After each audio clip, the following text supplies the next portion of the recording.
पहला question, again revolt of 1857 से पहले कुछ क्वेश्चंस देखेंगे। पिछले वीडियो में भी रिवोल्ट ऑफ 1857 के क्वेश्चंस किए थे। कोशिश ये है कि मैक्सिमम क्वेश्चंस आपको करा दूं मैं।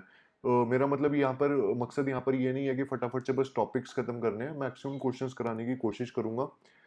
तो इनमें से किसने कहा hair lay the woman who was the only man among the rebels? और ये जो स्टेटमेंट है ये दी गई थी रानी लक्ष्मीबाई के लिए। रानी लक्ष्मीबाई के लिए ये स्टेटमेंट जो है दी गई थी। और किसने ये स्टेटमेंट बोली थी? Here lay the woman who was the only man among the rebels. Hugh Rose, sir Colin Campbell, John Nicholson या नन ऑफ द अबव? एक मूवी आई थी अभी रिसेंटली, कंगना रनौत उसमें एक्ट्रेस थी मणिकर्णिका, ठीक है, जो रानी झांसी के ऊपर ही मूवी बनी हुई है। उसमें भी ये स्टेटमेंट लास्ट में मूवी में कंक्लूड करते हुए दिखाया गया है। और जिन्होंने डिफीट किया था रानी लक्ष्मीबाई को, बेसिकली ही only made that particular statement and the answer here is Hugh Rose. Okay, तो आंसर यहाँ पर आपका ऑप्शन ए हो जाएगा, ऑप्शन ए। ओके, चलो next question, next important question है। देखो लीडर जो है वो इंपॉर्टेंट रहती है। जब भी हम रिवोल्ट ऑफ 1857 की बात करते हैं तो लीडर वाला एरिया जो है वो काफी इंपॉर्टेंट हो जाता है। अक्सर सवाल पूछे जाते हैं कि भाई किस एरिया में किसने लीड किया था, तो वही आपका मैच द फॉलोइंग में है कि आपको बताना है कि कौन सा करेक्टली मैच्ड है। नाना साहिब कानपुर, कुंवर सिंह बिहार, बेगम हजरत महल दिल्ली, बख्त खान लखनऊ। तो इनमें से कौन सा करेक्टली मैच्ड है? 1 एंड 2, 2 3 4, 1 3 एंड 4 या फिर 1 2 3 एंड 4? ठीक है जी। 1 मिनट का अपने आपको अपने समय देना है, वीडियो पॉज करके फिर आंसर करना है इसको। तो देखो नाना साहिब और कानपुर बिल्कुल सही मैच्ड है।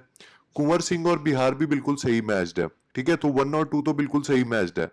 तो देखो जहां पर 1 नहीं है वो ऑप्शन कैंसिल हो गया, जहां पर 2 नहीं है वो ऑप्शन कैंसिल हो गया। अब अपने पास बचता है ऑप्शन ए या ऑप्शन डी। इनमें से ही एक आंसर हो सकता है, क्योंकि 1 और 2 तो बिल्कुल करेक्ट है और अपने से करेक्टली मैच पूछा गया है। ठीक है, बेगम हजरत महल दिल्ली ये गलत हो जाता है, ये गलत हो जाता है तो ऑटोमेटिकली ऑप्शन डी भी गलत हो जाता है।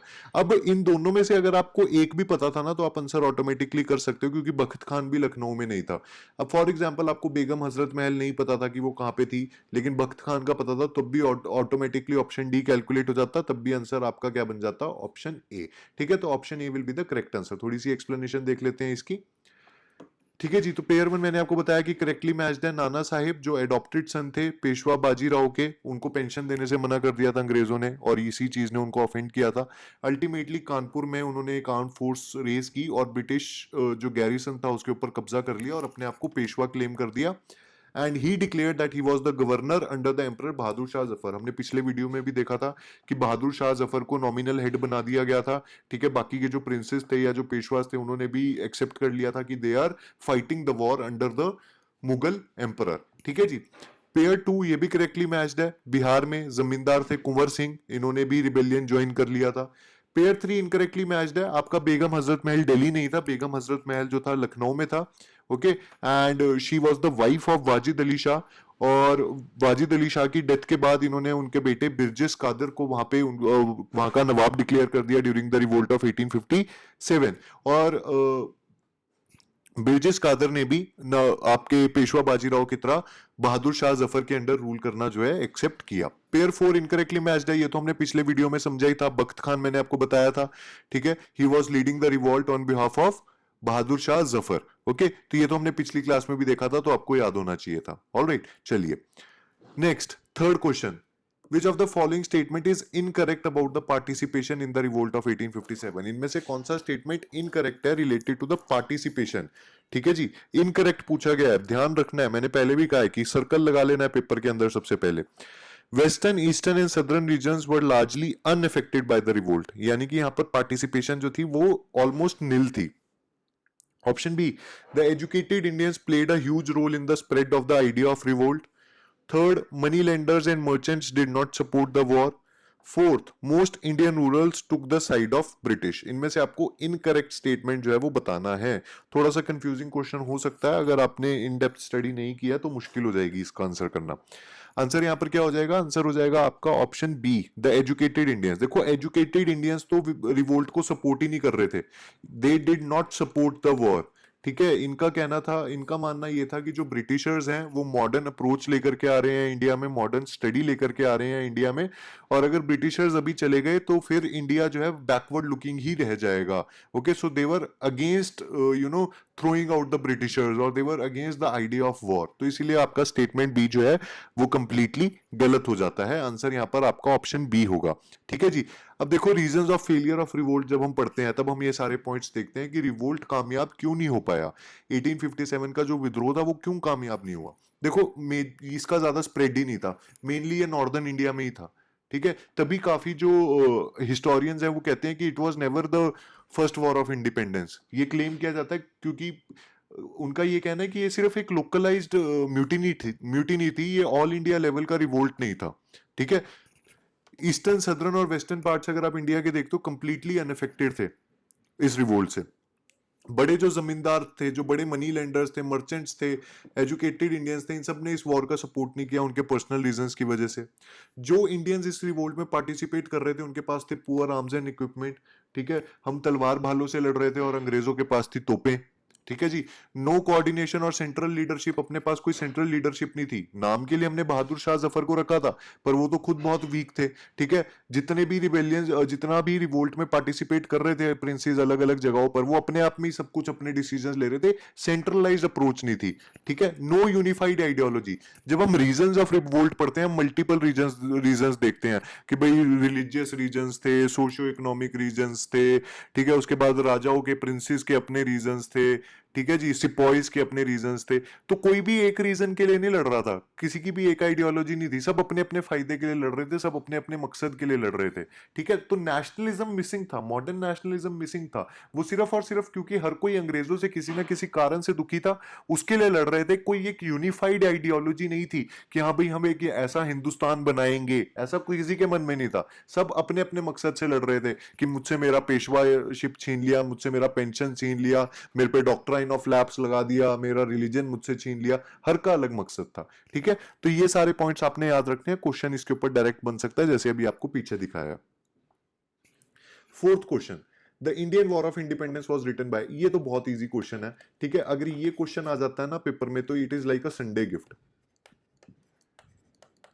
इसको हम बोलते हैं संडे गिफ्ट, ताकि जो बच्चे पेपर देने गए हैं उनका जो है दिन ना खराब हो। एग्जामिनर इसीलिए एक आधा क्वेश्चन ऐसा रखता है कि ले बेटा खुश हो जा। और इसमें ज्यादा डिस्कशन नहीं करेंगे, आंसर है इसका option A, VD Savarkar, VD Savarkar. चलिए फिफ्थ क्वेश्चन। फिफ्थ क्वेश्चन अगर किसी ने पढ़ा है तो इजी है, मुश्किल नहीं है, इजी है। अगर पढ़ाई ही नहीं की फिर तो सारे क्वेश्चन मुश्किल है। Queen Proclamation issued on November 1, 1858 was announced by Lord Canning in a दरबार organized in। देखो आप सब जानते हो 1857 का रिवोल्ट खत्म हुआ। उसके बाद क्या हुआ, ईस्ट इंडिया कंपनी को वहां की जो ब्रिटिश सरकार है उसने कहा कि तुम हो जाओ टाटा बाय बाय, अब रानी का सिक्का चलेगा। यानी कि ब्रिटेन की सरकार ने डायरेक्टली एडमिनिस्ट्रेशन अपने हाथ में ले ली और ईस्ट इंडिया कंपनी को कर दिया टाटा बाय बाय। अब east India company administration Bharat की नहीं संभालेगी। ठीक है, और क्वीन एक नया एक्ट भी बनाया गया जिसका नाम था good government of India act 1858। इसमें बहुत सारे प्रोविजंस थे जिनको भी हम डिस्कस नहीं करेंगे। फॉर एग्जांपल एक सेक्रेटरी ऑफ स्टेट का ऑफिस बना दिया जो ब्रिटेन के कैबिनेट का मेंबर था। जो गवर्नर जनरल था उसको एडिशनल टाइटल दे दिया वॉइस रॉय। ये बोल दिया कि जो प्रिंसेस हैं अब उनकी जो टेरिटरी है उसके ऊपर कब्जा नहीं करेगी ब्रिटेन की सरकार। तो बहुत सारे पॉइंट्स थे इसमें। ठीक है, तो ये जो सारी अनाउंसमेंट्स थी ये इंडिया में की गई एक दरबार में, जिसमें अनाउंसमेंट जो थी किसने की, लॉर्ड कैनिंग ने, जो पहले वॉइस रॉय बने, हिंदुस्तान के फर्स्ट वॉइस रॉय बने। ठीक है जी, तो ये जो दरबार था कहां पर ऑर्गेनाइज हुआ था, जहां पर ये क्वीन प्रोक्लेमेशन जो है अनाउंस किया गया था 1 नवंबर 1858 को। देखो ये सारे फैक्ट्स हैं, एग्जामिनर पूछ सकता है क्योंकि आजकल फैक्चुअल सवाल पूछे जाते हैं। मैंने आपको पहले भी बताया, कानपुर में, दिल्ली में, मेरठ में या प्रयागराज में, कहां पर हुआ था, इजी सवाल है। चलिए आंसर देखें, इसका आंसर है इसका ऑप्शन डी, प्रयागराज। देखो जनरली अब हम जब हिस्ट्री की किताबें पढ़ते हैं, चाहे वो एनसीईआरटी है चाहे वो और कोई किताब है, तो जनरली इलाहाबाद लिखा होता है क्योंकि प्रयागराज तो अभी अभी हुआ है ना 2-3 साल पहले। पहले तो इलाहाबाद ही था, तो इलाहाबाद लिखा होता है किताबों में। तो हो सकता है एग्जामिनर यहाँ पर इलाहाबाद दे दे ऑप्शन में, हो सकता है प्रयागराज दे दे। तो थोड़ा सा दिमाग का इस्तेमाल हमने ऐसी जगहों पर कर लेना है। ओके चलो, ऑलराइट, ये डिस्कस कर चुके हैं। Last question, which of the following statement is incorrect with regard to subsidiary alliance. अब सब्सिडियरी अलायंस आप कह दोगे कि सर ये तो 1857 के समय से पहले की है, पर बेटा इसको भी हम पढ़ते हैं one of the reason for the revolt of 1857। ठीक है, इसीलिए इंपॉर्टेंट हो जाता है। तो इनकरेक्ट बताना है सब्सिडरी अलायंस से रिलेटेड, इसमें क्या इनकरेक्ट है। पहला, Indian rulers were not allowed to have their independent armed forces. जो हिंदुस्तान के राजा थे उनको कह दिया कि भाई तुम अपनी सेना, खुद की सेना नहीं रखोगे। दूसरा, company was suppose to provide protection to the Indian states in lieu of diwani rights. Diwani rights basically क्या होता था कि भाई टैक्स वगैरह कलेक्ट करने की परमिशन। ठीक है। तीसरा, Indian rulers failed to make the payment, then their part of territory was taken away as penalty. चौथा, लॉर्ड वेलेस्ले ने इसको इंट्रोड्यूस किया था ताकि कंपनी का जो राज्य साम्राज्य है उसका विस्तार किया जा सके हिंदुस्तान में। इनकरेक्ट स्टेटमेंट आपको बताना है। थोड़ा सा समय दें खुद को, वीडियो को पॉज करें, 10-15 सेकंड देखें, आराम से समझे क्वेश्चन को, हर पॉइंट को। मैं तो आपको फिर समझाऊंगा ही। ठीक है जी, चलिए। आंसर इस केस में होगा आपका ऑप्शन बी। आंसर क्या होगा? Option B. ऑप्शन बी जो है इनकरेक्ट है, ये ए नहीं है, ऑप्शन बी जो है इनकरेक्ट होगा। ठीक है, देखो स्टेटमेंट ए करेक्ट है, एक्सप्लेनेशन देखते हैं। स्टेटमेंट ए जो था वो करेक्ट है। इनको जो भी राजा सब्सिडरी अलायंस की ट्रीटी साइन कर रहे थे वो अपनी खुद की सेना नहीं रख सकते थे। था क्या, बेसिकली अंग्रेज प्रोटेक्शन प्रोवाइड कराएंगे, British east India company protection provide कराएगी रूलर को। और प्रोटेक्शन प्रोवाइड कराने के लिए ब्रिटिश ईस्ट इंडिया कंपनी की जो सेना है वो उस राजा की टेरिटरी में रहेगी। ठीक है, और वो सारा खर्चा जो है उस सेना का वो राजा उठाएगा, लेकिन खुद की आर्मी नहीं मेंटेन करेगा। ऑलराइट, ऑप्शन बी इनकरेक्ट है। ऑप्शन बी में लिखा था कि ये सारा सब्सिडरी अलायंस में कंपनी को पे कैसे किया जाएगा, दीवानी के थ्रू। नहीं, ऐसा नहीं था। सब्सिडरी अलायंस में सीधा सीधा क्या था कि या तो आप हमें कैश दो, जो हम आपको अपनी आर्मी दे रहे हैं उसके उस सर्विसेज के लिए, या तो आप हमें कैश दो या फिर आप हमें जमीन दे दो। ठीक है, दीवानी राइट्स नहीं थे, या तो कैश या जमीन।